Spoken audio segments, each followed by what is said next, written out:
Voilà, ici on est au mois de novembre, donc au Maroc, toujours à Agadir. Et regardez, malgré que c'est le mois de novembre, on a une température de plus de 20 degrés. Les gens vont quand même à la plage et surtout dans l'eau.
À travers cette nouvelle vidéo, je vous fais découvrir la Casbah d'Agadir, à 5 minutes du centre-ville, et précisément à Ben Sergao.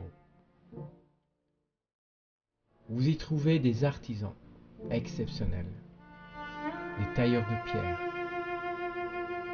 mais aussi des artisans qui fabriquent eux-mêmes, à main nue, des tentures, des tapis, de la pierre. Vous y trouverez aussi des interviews exceptionnelles, des gens incroyables, exceptionnels et très sympathiques. Merci pour eux et merci à eux.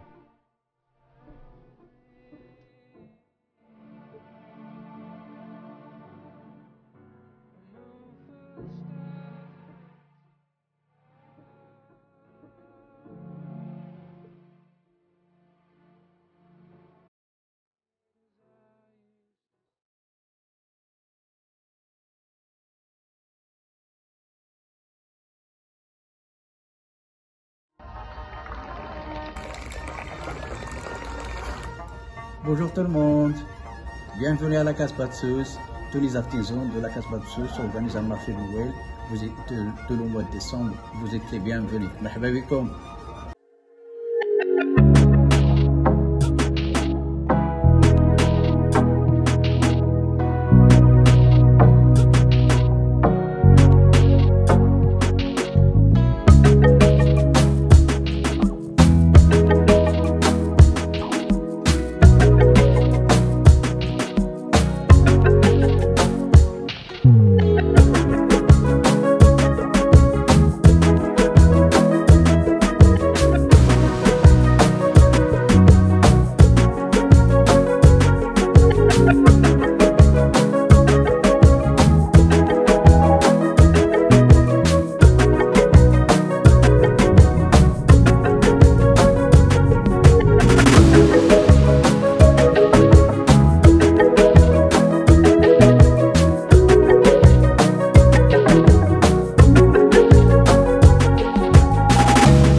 Bonjour les amis, ben voilà, aujourd'hui je vous fais visiter la Casbah d'Agadir qui se trouve à Ben Sergao. Alors il faut savoir que la Casbah, c'est là où se trouvent des artisans, donc vous allez voir des artisans qui fabriquent le bois, ils font des postures en bois, des bijoux également, des tapis. On vend aussi des produits locaux, tout ce qui est massage, petits soins, voilà, je vais vous faire découvrir, ça fait très longtemps que je viens ici. Et aussi je vais vous faire découvrir mes amis, voilà, ici on se trouve le long du chemin qui se trouve à l'entrée de la Casbah, donc à Agadir, à Ben Sergao précisément, à 5 minutes du centre-ville. Vous prenez un petit taxi, ça coûte que 4 dirhams de battoir jusqu'ici, vous demandez Ben Sergao et vous payez que 4 dirhams de taxi, donc c'est vraiment pas cher. Voilà, venez avec moi, je vous fais visiter la Casbah d'Agadir.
Bonjour, alors ça c'est une ceinture, tu peux dire, c'est pas comme les autres ceintures. Comment? Parce que ça se fait avec cette façon-là, pièce par pièce, c'est ni collé ni cousu. On fait comme ça.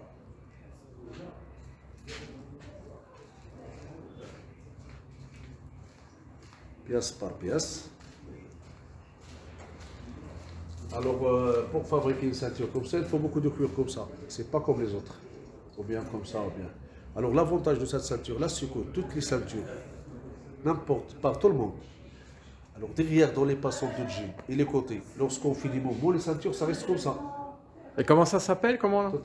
Ça, on l'appelle la ceinture contre le sourire de plombier. Pourquoi? Parce qu'à chaque place, ça bouge au sens contraire. Par exemple, comme ça, ici, ici. C'est une ceinture magique.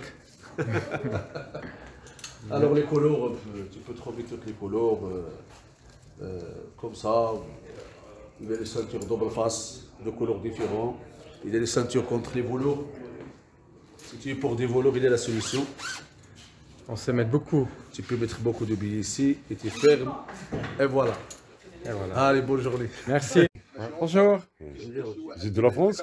Belgique. Ah oui, la Belgique, oui. Ça sent le frites. Ouais. Et donc, monsieur, il fait quoi? Maintenant, il fait fil par fil. Ouais. Alors là, il y a 3600 fils. C'est des fils très fins, tu as vu? Ouais. Ces fils sont très fins, voilà. Tu as vu? Ils sont fins. Ah ouais, ouais.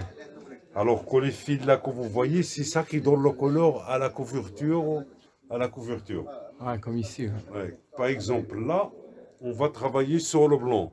Donc le blanc, on a en commande de faire un bon couvre-lit comme celui-là. Celui-là, mais en blanc, parce que celui-là, c'est fait avec des franges noires. Alors l'autre, elle va être avec le blanc. Donc la couleur, ça changera. Ah, ok. Vous avez compris? Ouais. On va travailler le même, mais avec les franges blancs. Ouais. Vous voyez? Et ça met combien de temps pour faire une couverture comme ça, plus ou Une moins? couverture, là, nous avons une journée de faire les... Une journée? Une journée de faire les fils. Nous avons une demi-journée de faire les fils grands. Comme ça, vous voyez? Oui. Ah, ici. Oui. Et nous avons...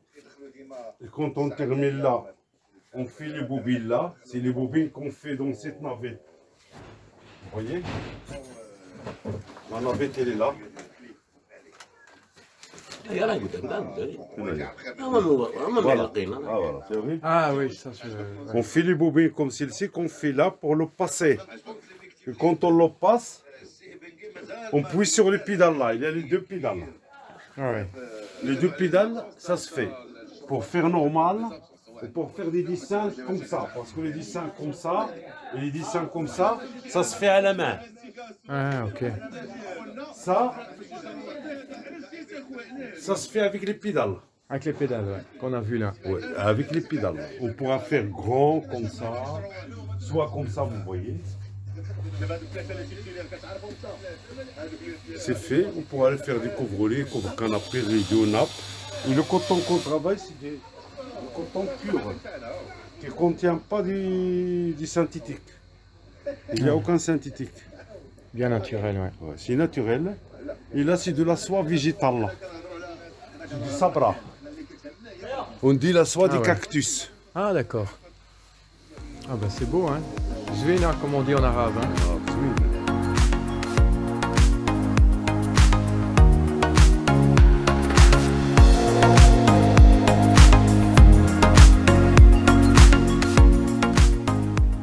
Voilà, comme vous avez pu découvrir, donc avec ces explications très sympa, les gens sont vraiment géniaux, en tout cas pour les explications. Et franchement, ceux qui ne sont jamais venus au Maroc, voilà, je vous conseille de visiter le Maroc parce que c'est un pays formidable. On est vraiment très bien accueillis et je veux dire, les Marocains sont très différents des Marocains de Belgique. Je n'ai rien contre les Marocains de Belgique, voilà, donc c'est ça la nuance. Mais je veux dire, ici, on est vraiment très bien accueillis et par respect. Et la seule différence aussi, par rapport à la Belgique, ici, vous avez quoi que ce soit un problème, on vous règle tout de suite le problème. Que vous ayez, que vous êtes fait mal ou perdu, on va vous aider. Vous êtes voilà, toujours les bienvenus, comme ils disent. Et ça fait vraiment plaisir. Voilà, donc moi je conseille à tout le monde de venir au Maroc et surtout, ben voilà, venez à la Casbah parce que ce n'est pas toujours facile pour eux. Donc ce sont des artisans qui travaillent à fond à la Casbah et ils ont besoin de touristes. Voilà, voilà. En tout cas, bonne visite à vous.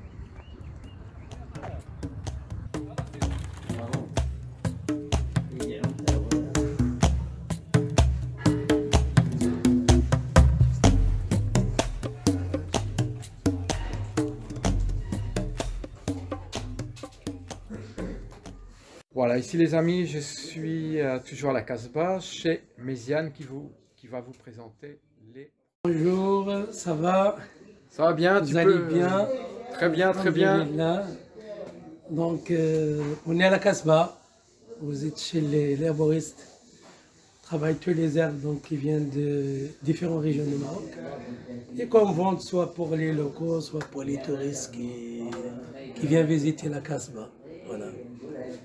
Est-ce que tu sais nous présenter quelques produits essentiels? Parler par exemple de séné qui est très répété dans le monde comme remède laxatif. Voilà. Donc ça se fait en infusion, ça règle les problèmes de constipation. Voilà. Ça c'est un petit exemple à vous donner sur les produits, mais il y a tas de choses à vous montrer et à vous expliquer. Voilà. Il y a beaucoup de produits. Hein. Oui, exactement. Il y a des gens aussi qui s'intéressent pour le monde de fumigation. C'est un monde qui vient de l'Asie. Mais qu'on commence à utiliser ici, ça rentre dans la méditation. C'est les soins à base de fumée, en général, ou de la fumée, on peut dire. Voilà. Ça, c'est l'encens qui s'appelle le oud. Le oud, voilà. C'est très répété dans le monde. Et ça soigne les nerfs, donc ça combat l'anxiété aussi, seulement avec la fumée. Voilà. Ça détend. Exactement, tu peux sentir si tu veux.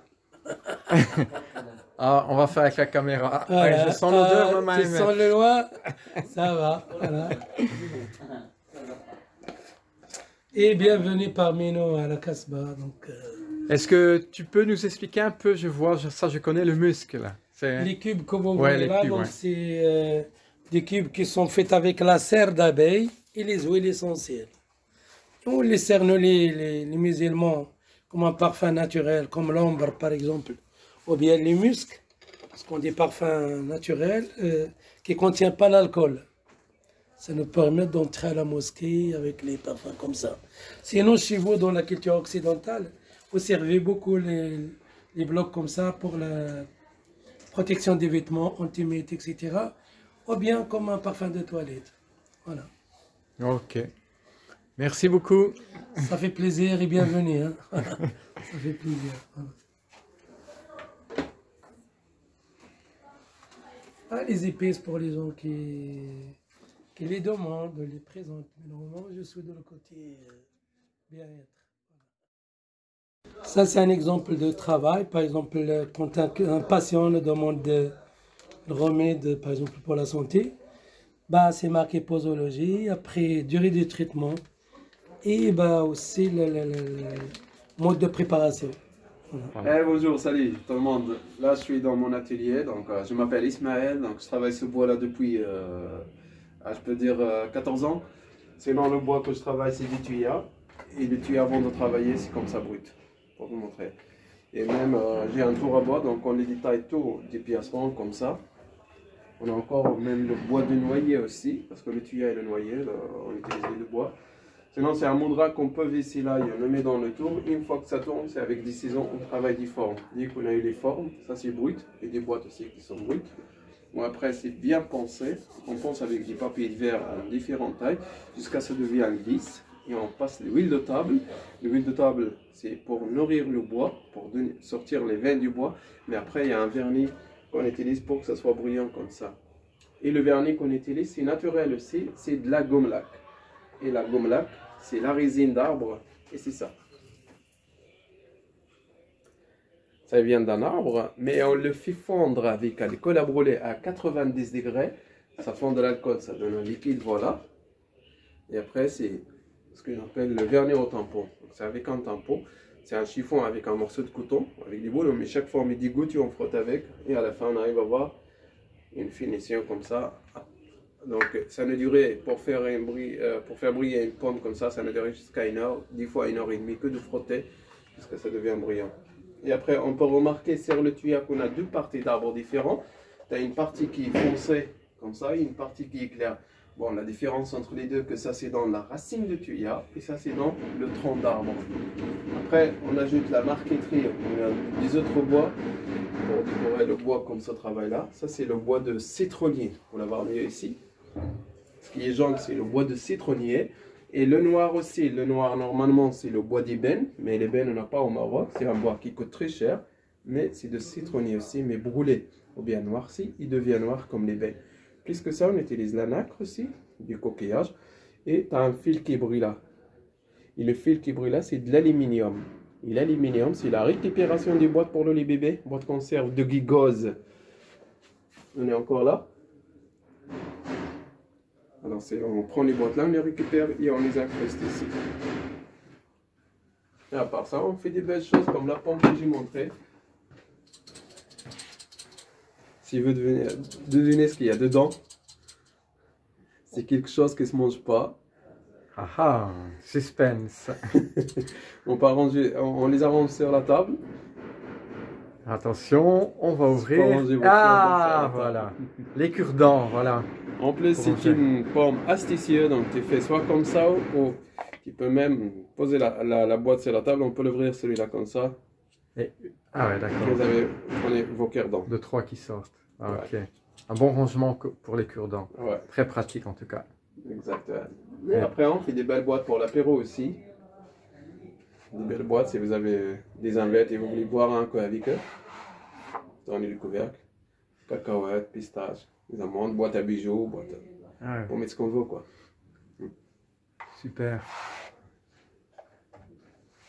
Et on le voit plusieurs détails, donc c'est les mêmes, mais il y a le dessin qui change, et les veines qui est différent, même la forme qui est petite.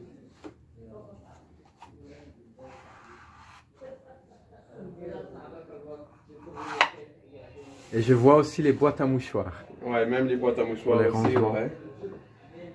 Très sympa. Et des boîtes à surprise. Alors là, tu peux la mettre sur la table des salons. Si vous avez les invités qui cherchent beaucoup, tu les mets cette boîte-là, il va arrêter. Parce qu'une fois il arrive à ouvrir la boîte, oh, le petit serpent qui sort, ça fait peur et il va arrêter à toucher. Hein. Ah, super. Ouais, on fait des boîtes. Même ça, c'est pour les dessous de verre aussi. Parce que vous voyez, on a fait sur place, on peut travailler sur place.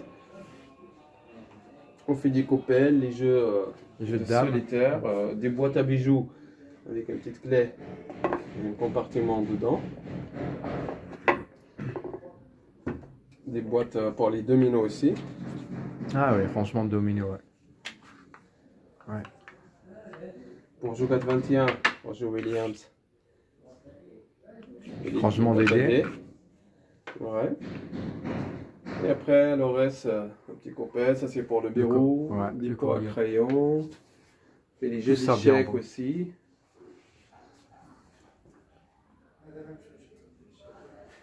Super. Et voilà. Et nous même terminons. la boîte magique. J'aimerais bien vous montrer la boîte magique. Tiens. Ah, la boîte magique. Ouais, alors celle-là, si quelqu'un a réussi à ouvrir la boîte, s'il arrive à l'ouvrir, la boîte c'est à lui. Sinon, c'est quoi faire? Donc, ce qu'on tourne dedans, c'est la clé. Alors, il doit chercher la clé. Et une fois que tu as la clé, il faut trouver la serrure aussi. Bon, je vous montre, regarde. Comme un coffre-fort. Et ouais, les charnières, on les voit ici. Vous voyez? Alors, la boîte, ça doit s'ouvrir comme ça. Et c'est ça la façade. Tiens, donc, on pousse celui-là, à gauche vers à droite. Il y a un petit morceau de bois là qui bouge, on va le faire tomber. Comme ça, on le tire. Et là, la petite clé. Ah, voilà. Ah, c'est sympa. Ouais. Après, pour trouver la serrure, la même, il faut le déplacer en arrière comme ça. 1, 2, 3, 4 et le milieu. La quatrième. Ah, ouais. La cinquième. Oula. Très Et là, ingénieux. la serrure.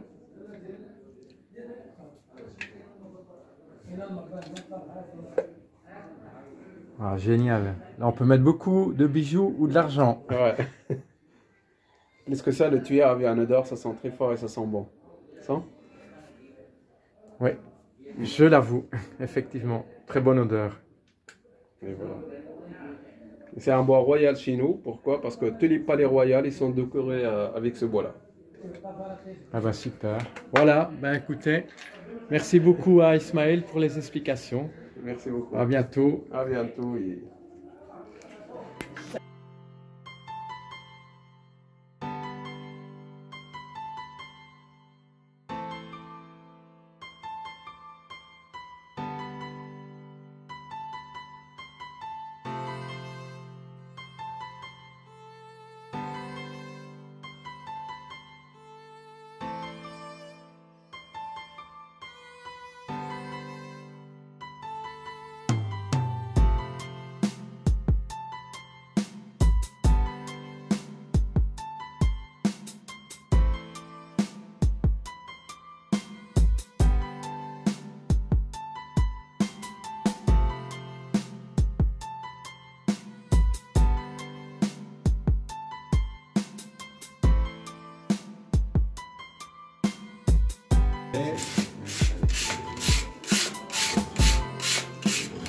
Ça prend combien de temps pour faire un motif comme ça? 2 jours. 2 jours. Ouais. Celui-là, hein?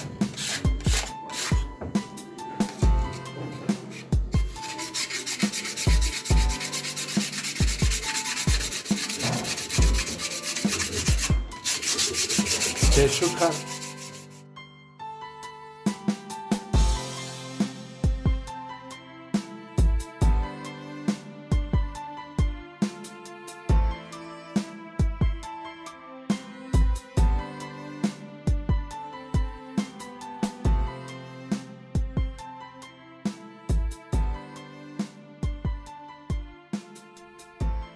Cette vidéo est maintenant terminée.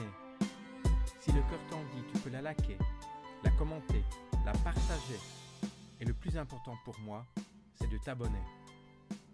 Si tu as envie d'apporter du soutien à cette chaîne, je t'invite à aller dans la description. À très bientôt pour le prochain épisode. Prends soin de toi. Merci.